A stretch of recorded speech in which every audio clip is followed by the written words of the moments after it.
Hey everybody, welcome to the local 303 virtual meetup for May. We've been doing these hangouts for the last year as a way to connect with bands that we want to spotlight and support in our community. And thanks so much to Mortal Kombucha for sponsoring us this month. I gotta say, I love these meetups because if we can't quite see each other in person, it's a very cool backup to at least be in Zoom together. Here's what's going to happen over the next 30 minutes. 4 bands getting interviewed by 2 hosts. There's going to be 1 performance, and hello to the artists joining us.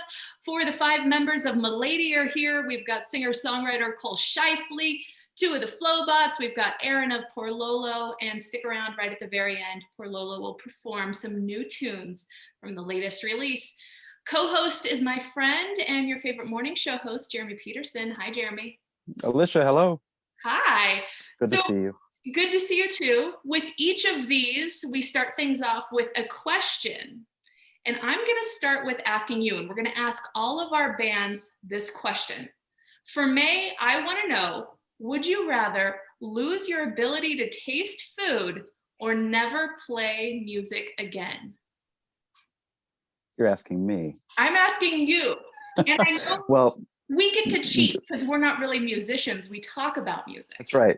That's right. I don't play for my living or anything like that. I'm a novice. I was thinking about this though. I think at this point in my life, the advanced age that I am, flavor is something that's kind of entrenched in my memory, right? So, and I'm big on texture anyway. So texture remains and flavor is a memory, and I will stay with my novice bass playing. Yeah, I wouldn't want to give that up.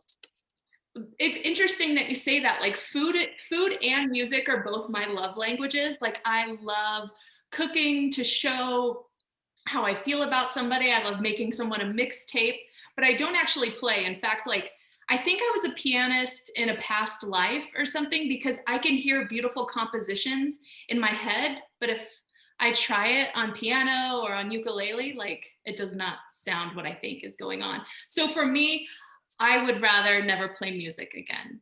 But I'm curious as to what our musicians think. So I think we should get into it now. Let's start with Cole Scheifele. Up first, Cole, how are you? And welcome to the local 303 virtual meetup. Yeah, I'm good. Thanks for having me. So what is it? Would you want to lose the ability to taste food or never play music again, my friend? That would be a bummer to not taste food, but I would definitely choose music. I feel like taste is a trap too. You know, you can eat stuff that tastes so good, but it makes you feel so bad. So it might be good. I mean, I've been trying to change my diet over the course of the pandemic to eat healthier, so it might help with that. Yeah. Thirst is also a trap, I hear too. Yeah.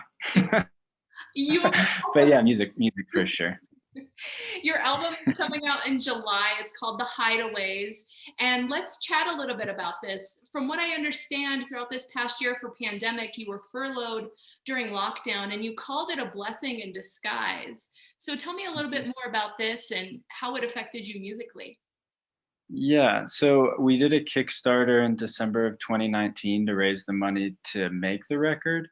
And then, so I was recording the whole thing with my friend Ben Wasaki and my friend Corbin Roberts, and we were all messaging, getting ready to meet up right when this stuff was all going down. And the day that we had decided on getting the record rolling was the day that lockdown was first announced. So we put it off for a while, which I ended up finishing 2 of the songs that ended up making the record during that period of time. And then once we were all comfortable to get in a room together, we sort of like, we were furloughed, or, you know, not all of us were not working on anything other than this record for like 3 months. So it gave us tons of time to just record and really dive into it. Sure. And you mentioned Ben Wasaki. He's in the band The Fray. How did you guys get connected?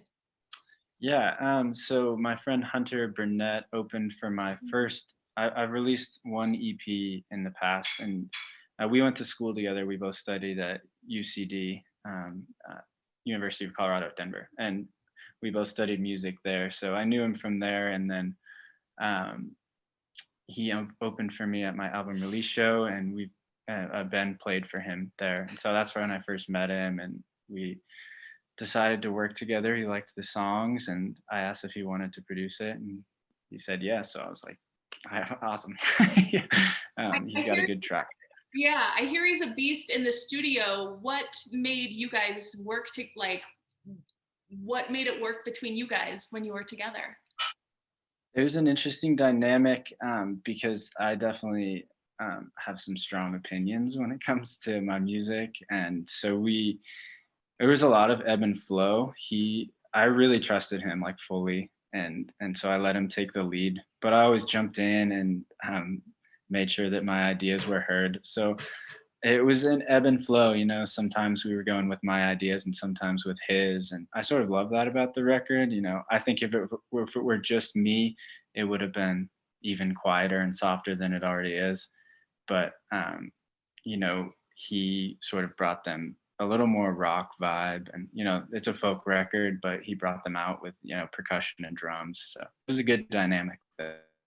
Yeah. One of the songs that we're playing is Back Then, and I had a few listeners write in saying that they really enjoyed that song, and for me it seems like a song about loss. Am I understanding that right? Yeah, I think so. I mean, like, I have such a different perspective on the songs than when I actually wrote them. Because I think when I wrote them, I was sort of, you know, more in my head, which seems to be that way when the songs come out. But now I'm in sort of a fresher place, so I have a little bit more of a positive perspective on them. That song to me feels like the character in that song is finally coming to grips with letting go of his past and being able to live in the present. But for most of the song, yeah, it's about being stuck in the past and loss and losing relationships or friends. Yeah, relatable themes for sure. Yeah. Mhm. Well, I'm so glad to meet you, and thank you so much for being a part of the local 303 for this month. Oh, thank you. It was an honor. Yeah. Really cool. Thank you. Cool. Yeah. Well, Jeremy, let's continue on. Yes. So we're glad to be joined by 4 of the 5 members of Milady, all taking their time out today. Hannah Beagley and Austin Burden over there in the same camera shot together. You guys are sort of the genesis, the first 2 of Milady. Is that right? Yeah, that's true. And Sid and Karina, hello. Hello. Nice to be here. Nice to have you all here. This debut record that just came out, it's the debut full length, and I was really intrigued by the title, which is actually a thing aside from this title. It's kind of a psychiatric thing, I guess, but Maladaptive Daydreaming is the title of the record that came out at the end of March. Hannah, can you speak to that title and what that means and choosing that for the record? Absolutely. So this album is like songs from the past 2 to 3 years. And during that time, it's just been mental health wise, kind of like figuring some things out. Like I lived most of my life thinking like, oh, I'm totally healthy, totally normal, but really like super repressed and depressed, but not really letting myself feel anything at all. So when I started songwriting, that's kind of like, oh my gosh, I think this is what I'm feeling maybe. And it was crazy, like even in therapy later, I'd be saying things and I was like, wow, those were lyrics that I wrote that I never actually thought that I really felt that way.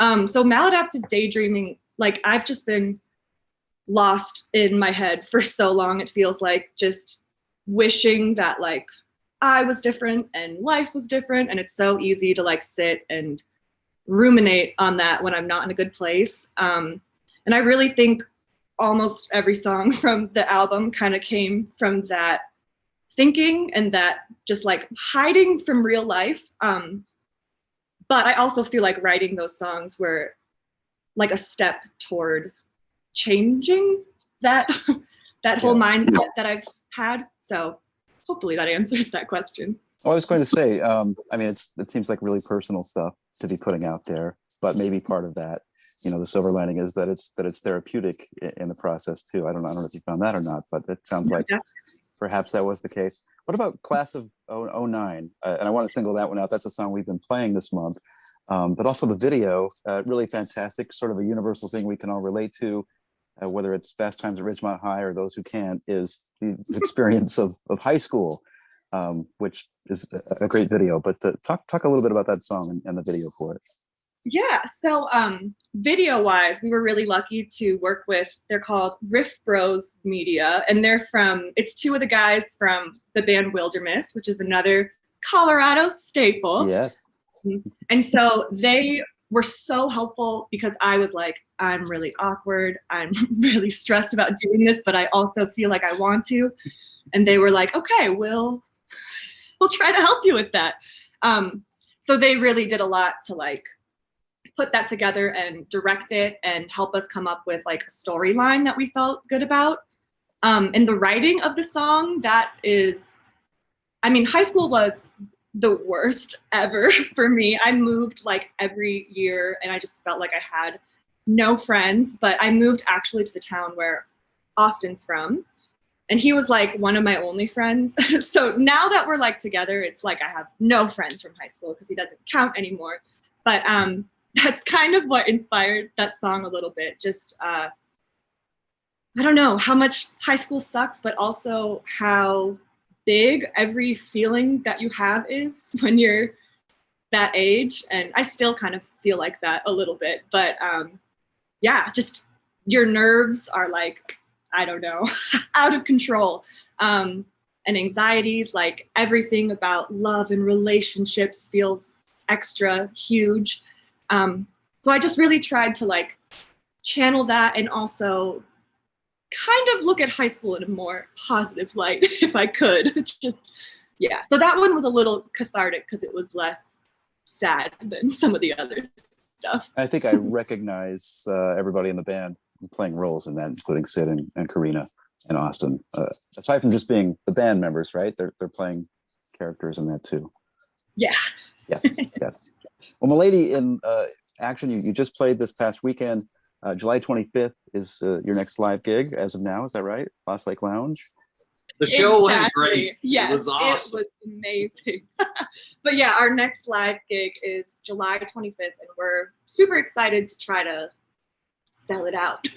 And we love playing together, and it's been way too long. So.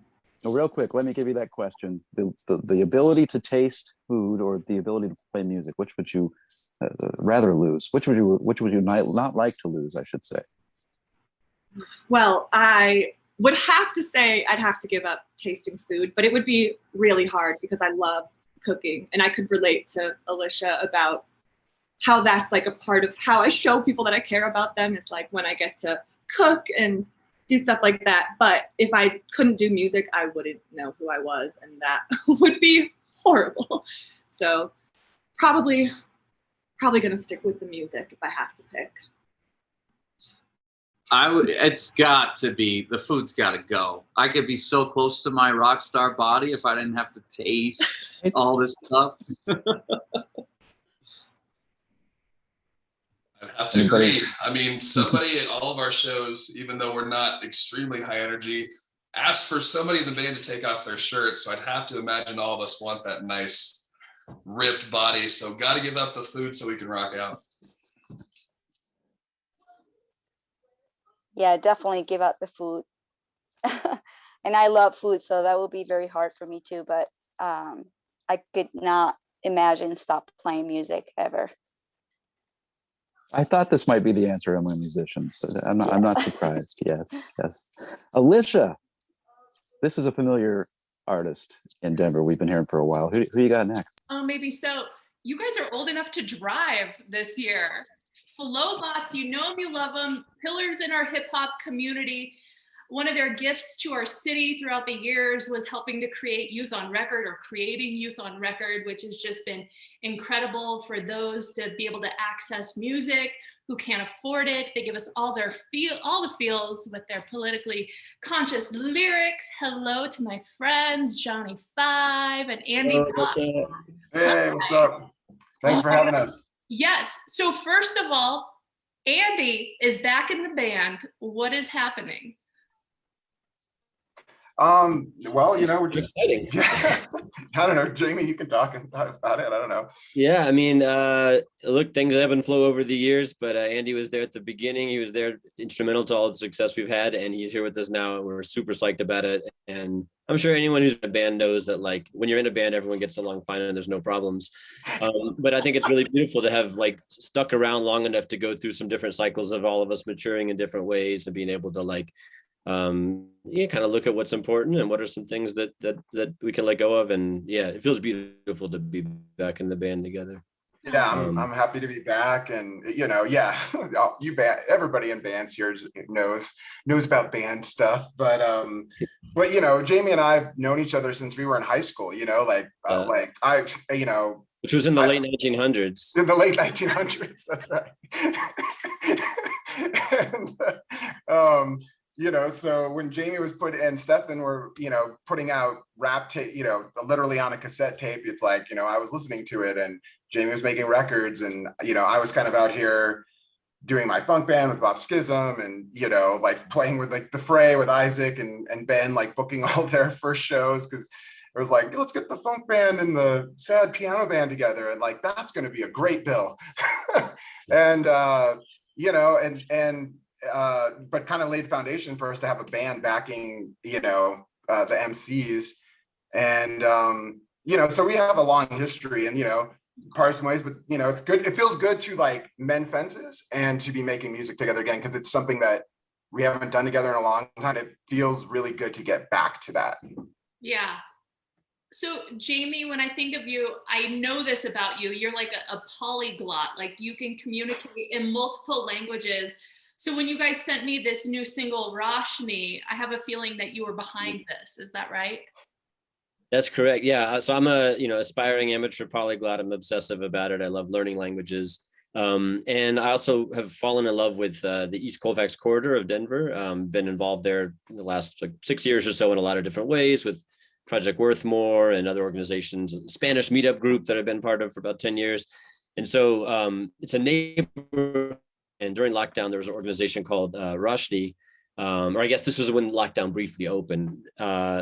So this organization, Roshni, held a festival, the New American Arts Festival, and invited me to be part of it. And I said, if I want to be part of it, I want to include the voices of the neighborhood, because I'm just so like hungry to hear, you know, human voice and to be immersed in human voice. And so I was able to record different people, you know, making noises or saying this phrase, "Together we rise," reinterpreting that in another language, and being all that into this like audio tapestry that I thought was just really for that day. But then after playing it for different people, playing it for the band, they're like, no, let's make this a song. And so, you know, it was born out of just love for a neighborhood, love for human voices within a neighborhood, and the beautiful diverse voices in one place. Yeah. And Roshni means light. Right. It means light in Hindi and in, I think also Farsi, in a number of languages. And it's the name of the organization that invited. Yeah. What about covering the Turtles' unrequited love song, "Me and You"? Now, this just came out a couple weeks ago. You put your own spin on this song. Tell me about putting this track together. Well, yeah, this is actually a song like, you know, played for years at our live shows. You know, we don't play a ton of covers, but when we do, they're usually kind of, it's like, let's play the Turtles, let's play The Final Countdown by Europe, let's play Heartbreaker by Pat Benatar, or you know, something kind of oddball, and like the guys will write raps to it. But our fans, there was a version of this that kind of lived on the internet for a long time, and our fans were constantly like, yo, could you please put this out on the streaming services? And so when I rejoined the band, I kind of reestablished with our old label and had to go through a multitude of clearing rights and doing stuff, but we got it remixed, and it has all the original members playing on it. And yeah, we recorded this long ago. Yeah, we recorded a long time ago. It was a song that we were almost going to put on Fight with Tools on our first record, and it just didn't quite fit in the concept album, so we kind of just let it go. Yeah, it was like, okay, really funny on that album. Yeah, it's like the hidden track at the end or whatever, when hidden tracks were a thing.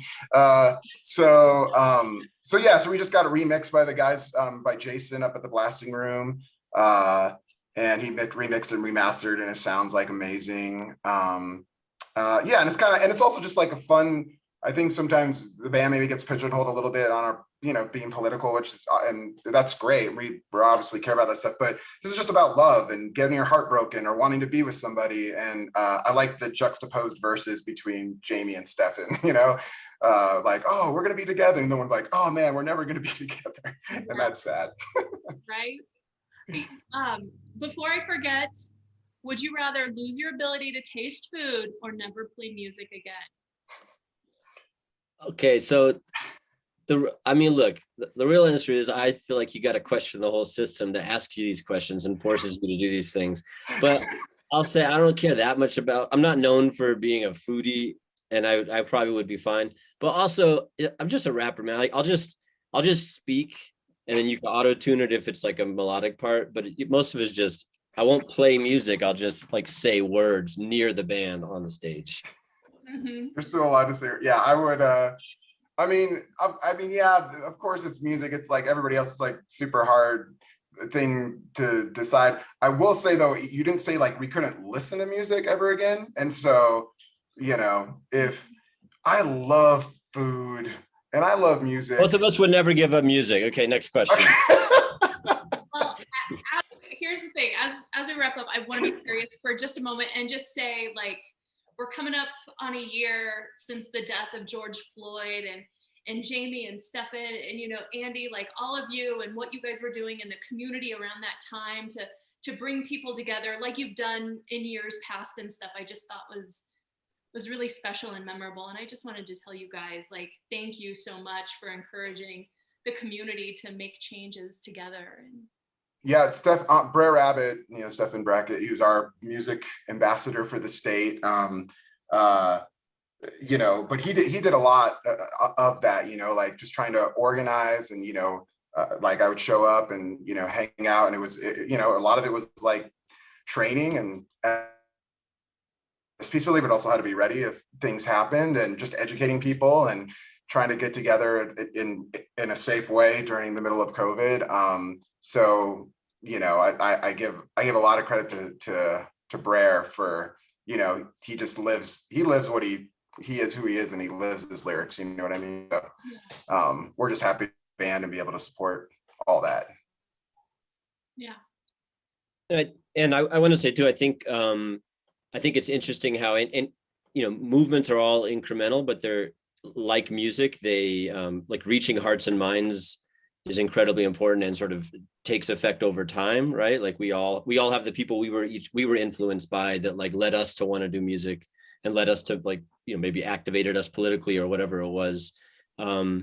And that's happening then with any of us who are on this show, right? That there's people listening to us and like being inspired and influenced by what we're doing and asking questions that then they go on to, you know, so this all happens in terms of ripples. And it makes me think of just all the work done in 2014 by Black Lives Matter folks around the country, when it wasn't as recognized, when it didn't lead to like everyone in Park Hill having a sign on the lawn, but instead was demonized. And you know, we had a tiny taste of that. Yeah, we wore shirts for a show, and we're surprised that people like were like unfollow. That's the last time I'm messing with Flowbots. But it's all part of this like larger shift that I just want to kind of hats off to all of the activists around the country that were like in the trenches since 2014 and stuck with it and like kept that message alive and let it reverberate, and all the musicians stepping into it then and now. It's beautiful to see how like it, even when it feels like it's not happening, change is happening. Yeah. I'm so glad you're a part of the Local 303 this month. I'm so glad you guys have these new singles out that we're able to play for everybody, and it's so good to see you. We appreciate you for being so supportive over the years and including right now. And we're here. We're super stoked to be sharing, you know, this time with all these other great musicians and stuff. Yeah, it's fun to be around other musicians. I feel like I don't know if I had Cole in a class, but I know I had Hunter in my ensemble. So I was like, I don't know if I ever had you in a class, but I don't think I ever did, but I obviously know of you. I was friends with Chloe Tang as well. But speaking of Hunter, and I forgot to mention this, we're playing the Boulder Theater together on July 24th. for the release of the album. So Oh wow, that's awesome, man. That's huge. That's going to be a great show. yeah, it should be fun. And Ben is back. He'll be on drums for both bands. So Cool. Yeah. I love Ben. The Colorado music community. Yeah. Yeah, Right. Ben and I had Yeah. our kids in the same daycare. Oh, Yeah. So Colorado, guys, it's Colorado. Everybody knows everybody. Well, this next artist is the person that I've known the longest in the Colorado music community. I suppose 20 years at this point. And Jeremy, you get to talk with my dear friend and a musician that I look up to, Aaron Roberts from Porlolo. Yes. Hey, Aaron. Nice to see you. AKA Hi, Jeremy. Porlolo. Thanks so much for having us. It's nice to be here with all of you. I wish we were all in the same room so we could carry on these conversations after, but it's great to see all of you here. Well, it's great to have you here fresh off the release of a brand new EP, a new recording just out. No Praise, No Blame is the title. It's out this past Friday. We've been hearing from it all month. And it kind of reminded me of, a few years ago at Underground Music Showcase, you guys played at High Dive. And I've seen you do really, introspective and pensive things. But that night you kind of brought it down like you were a full-on rock band. And you did it right in front of Aldous Harding, which was kind of awkward for her because you rev the crowd up and then she's very, but anyway, I was really surprised because there was this Porlolo that was this rock and roll band. And that's kind of the nature of the project, because it seems like it's so collaborative because it's had a number of different members over the years. Is that how kind of you see it? I mean, is that how it continues to be? Yeah, I remember playing at the Ubi Sabubi not too long ago, and Nate Meese was emceeing, and he was looking around and he was like, wait a minute, raise your hand if you've actually played in Porlolo before. And it was definitely like half of the room raised their hands and was like, yeah, like maybe some of them proudly, maybe some of them like, gosh, darn it. Yep, I did. But that's how we've operated since we've started. We're super collaborative. No two records or EPs or single have the same players on, like completely the same players on them. We do like to have a really fun, raucous live show, because I think it feels good to do that for ourselves. It feels good to share that energy with the audience. That being said, when I play here today, it's gonna be slow and pensive. So I like that. It's nice to be able to do both, but I feel like I have a lot of stuff to get out live, and it's fun to, if there's going to be a drummer on stage, you better utilize that person, right? Let's bang the drum. Yes, although don't tell the drummer that. It's been my experience. That's true. Don't tell. No praise. Yeah. No Praise, No Blame is this EP. And I guess sort of the question when new music comes out about now is, did it have anything to do with the pandemic? But this was all done before this started. This was done before the pandemic, yeah. We finished the EP with James Barone right before the pandemic started, and I really sat on it for a long time and really struggled with when was going to be the appropriate time to release the music. I think there was so much else happening in the world, and I didn't want to take up any media space in the world. I was really hesitant to put anything out there that wasn't in support of some really important movements that were happening. I didn't want to pollute the that being said, I also took a lot of comfort in music during that time and other people's music. It's one of the things that got me through the pandemic, but I definitely wanted to wait. And oh my gosh, my dog just opened the door. I'm gonna walk and talk. There's a lot happening around here today. I love the pet bombs that happened during the live thing. I think we had a cat and 2 dogs today, so we're doing good. Yeah, but that pet bomb hasn't been fed yet, so he's gonna be super annoying pet bomb. Well, we've been hearing "Don't Turn Me On" for one. That's one of the songs in the new EP, and that one just stood out to me because of a texture that I didn't necessarily associate with Porlolo, that being those synths. think Yeah, that's well, synths. actually, that's That so are sort funny of- because there is one synth in there, and somebody else mentioned the synths yesterday that said, look, I really like the synths in the chorus. There are actually a lot of oohs and ahs that have effects that sound like. Oh, interesting. Okay. Yeah, you've heard it on the air if you've been listening at all this month. No praise, no blame. We're going to get to some music from this. First, I want to know, though, the ability to play music or the ability to taste food. What are you going with? I don't know. You know that saying, like, what goes up must come down. I feel like everything you take in influences what you put out. I would be afraid to limit the hypercolorness of the environment coming in for fear that it would affect what I'm able to put out. But ultimately, I think I could sacrifice my own taste if I was able to have some sort of influence or do any sort of good in the world with music. I think that'd be a good trade-off. I would be okay with that. I love these fascinating, nuanced takes about this question, going places we never thought about. Thank you for Speaking such of a which, profound question today. that's Alicia, yeah. Speaking of which, you're going to put something good into the world. I know you are right now. What are you going to start with here? Okay, so I just want to preface this by saying I know we're short on time, but I thought we were recording this on a totally other day. So my band and I had something ready, and then here I am right here today alone. So that'll tell you about how good my scheduling system is. So about to happen. I'm going to start with Ain't No Use. This is another song that you've been playing on the radio. Thank you so much. Indie 102.3, you're a really great thing, a really great asset to the music community here. So thank you so much. I'm procrastinating starting because, you know, okay, here we go.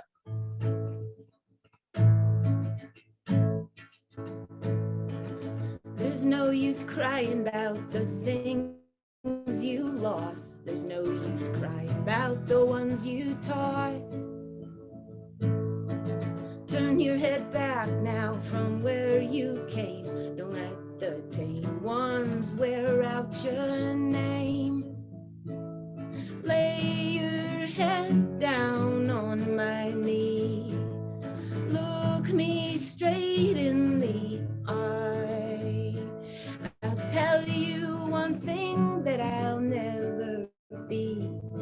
It's good. It's saying goodbye.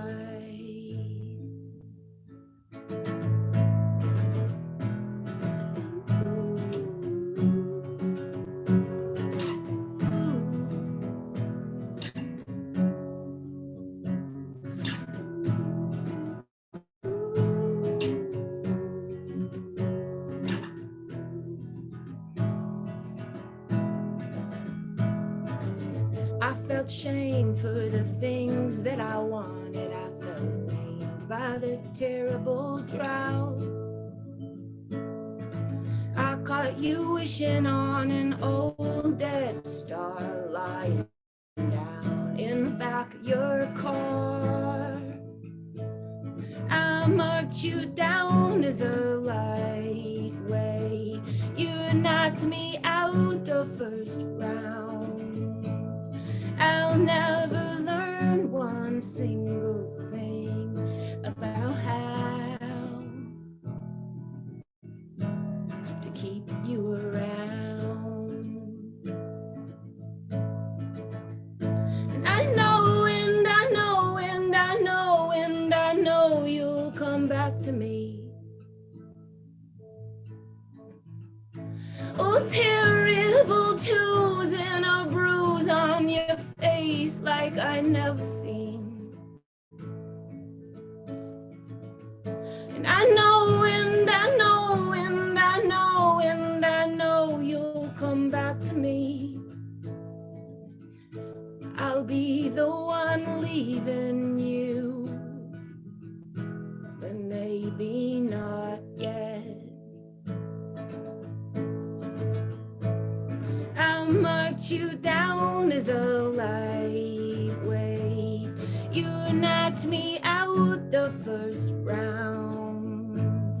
I'll never learn one single thing about how to keep you around.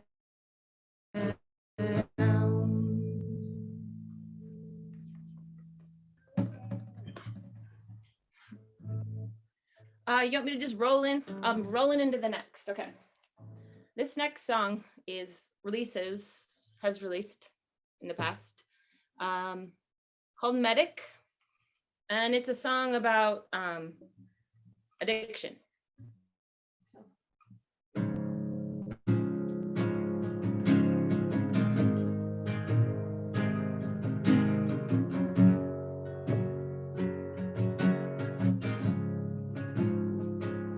Stole all the laces to your favorite shoes just to keep you here, but maybe I cut you loose.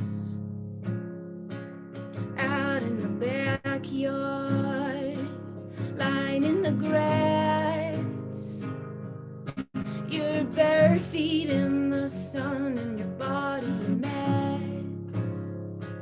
Send you a medic, send you a priest, call your mama, baby, to get what you need. Open a bottle, open one more. I spent too long counting on you to let you go.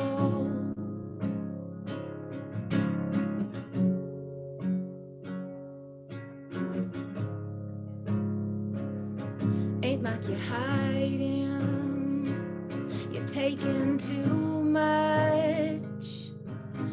You feed off everything, everyone you've ever touched. All of us monsters with our dusty old hearts. We'll eat you up, and we can, and we did, now you're gone. Send you a medic, send you a priest, call your mama, baby, to get what you need. Open a bottle, open one more. I spent too long counting on you to let you go. It's a terrible thing, what we're doing is never enough. All our dogs and our cats and the people we meet and our stuff.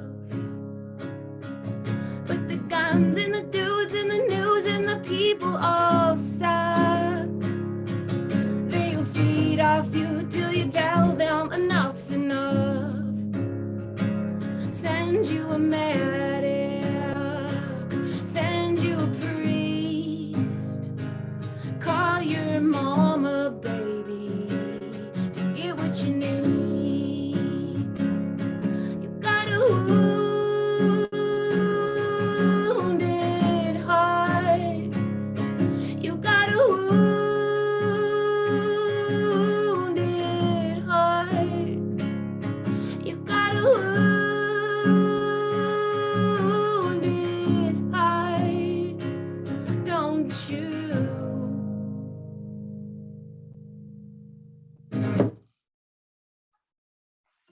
All right, you guys, this is so weird. I've not played a virtual show before, and it's very strange to end a song and then look at a computer. So we're doing this. Okay. I imagined stadium applause in my head. Uh-oh. Hold on, I have a kid. Hi, hey, I'm on. I'm actually playing a show right here. Can you shut the door? Okay, you can plug that in. Yeah. He was letting me know that his computer game ran out of batteries and could he play later? So, and now the dog's in. So here we go.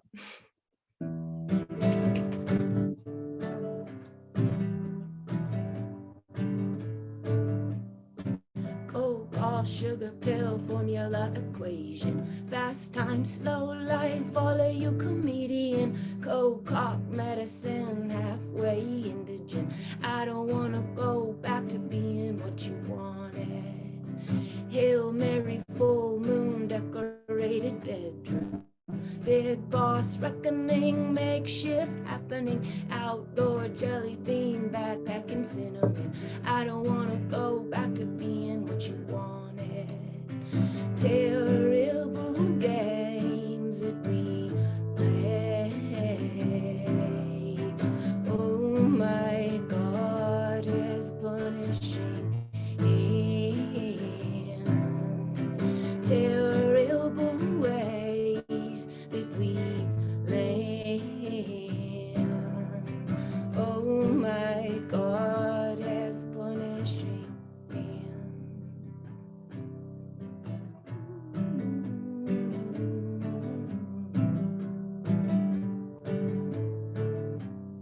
Last day, Saturday, never had a secret. Go on, big guy, tell me how to keep it. Lipstick so sick, I don't wanna replay. I don't wanna go back to being what you wanted.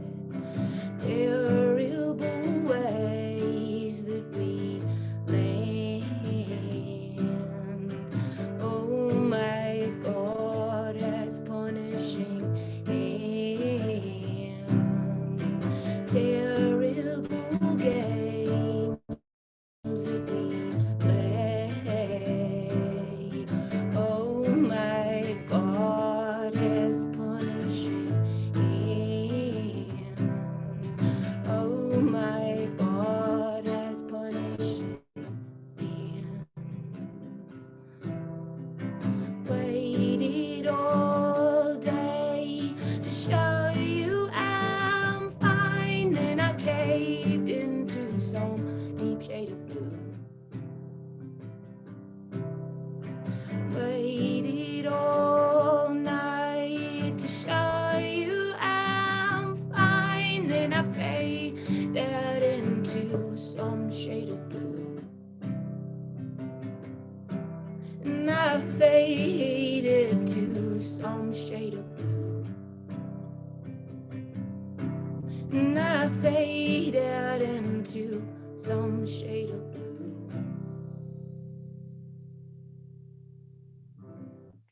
Yay! We can all I